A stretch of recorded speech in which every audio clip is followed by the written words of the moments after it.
Another area of e-commerce that has been around for several decades is the idea of electronic data interchange.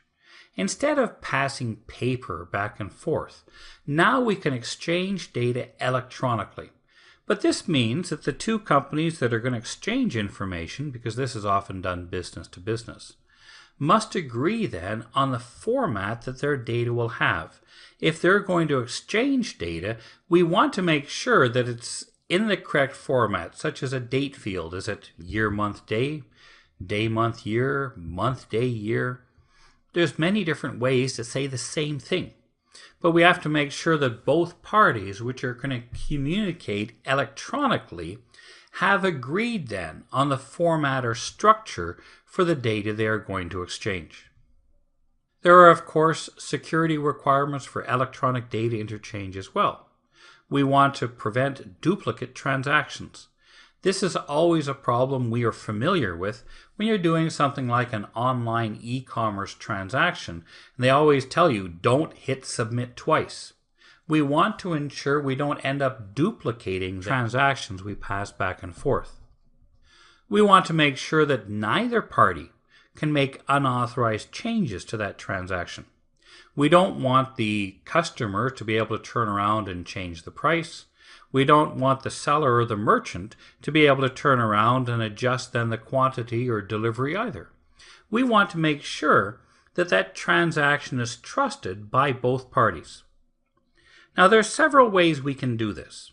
We can prevent unauthorized changes through encryption, which means that the data cannot be changed by somebody in the middle of a transaction.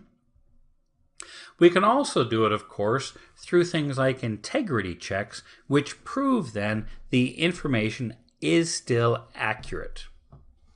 In all of this, we are preventing unauthorized transactions as well, through things like digital signatures, which create then non-repudiation. With a digital signature, we know that that transaction or that communication came from that person. The person who sent it cannot deny being the source of that communication, and we know that the communication was not altered in transit. We also want to make sure we don't lose a transaction. We don't want the problem here that all of a sudden a transaction just was lost and that order was then not delivered.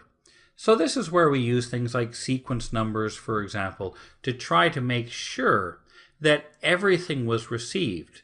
We can use things like hash totals, batch control processes, transaction numbers, and all of these can prevent then that accidental loss of a transaction. One of the common ways we communicate today is through email.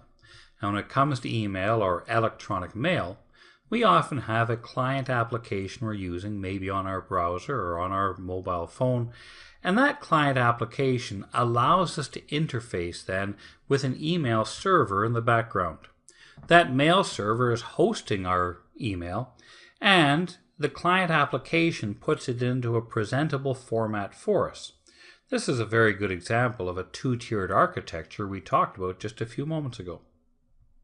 Well, there are many security requirements for email because, of course, email is very much subject to spam and spoofing.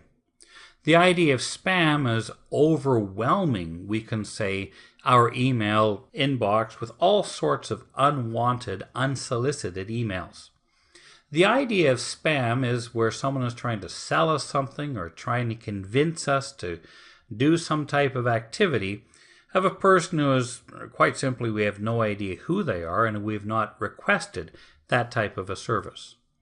This spam is often conducted then through some type of phishing attack or spear phishing attack.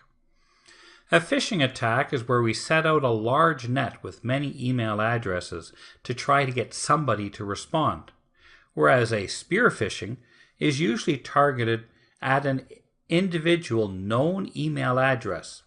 It's targeted at that person, and in some cases the email itself may even have that person's name in that email.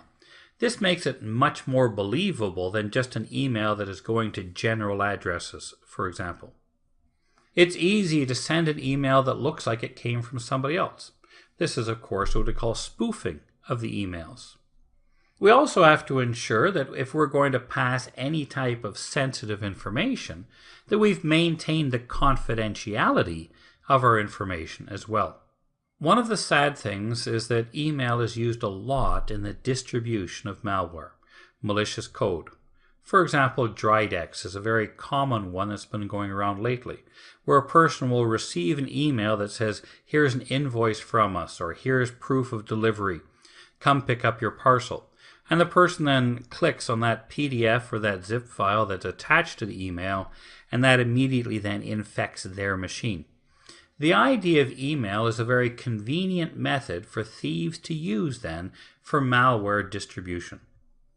The other problem is that in many cases where there's spam or there's other types of attacks related to email, it's because somebody has not properly secured their email server.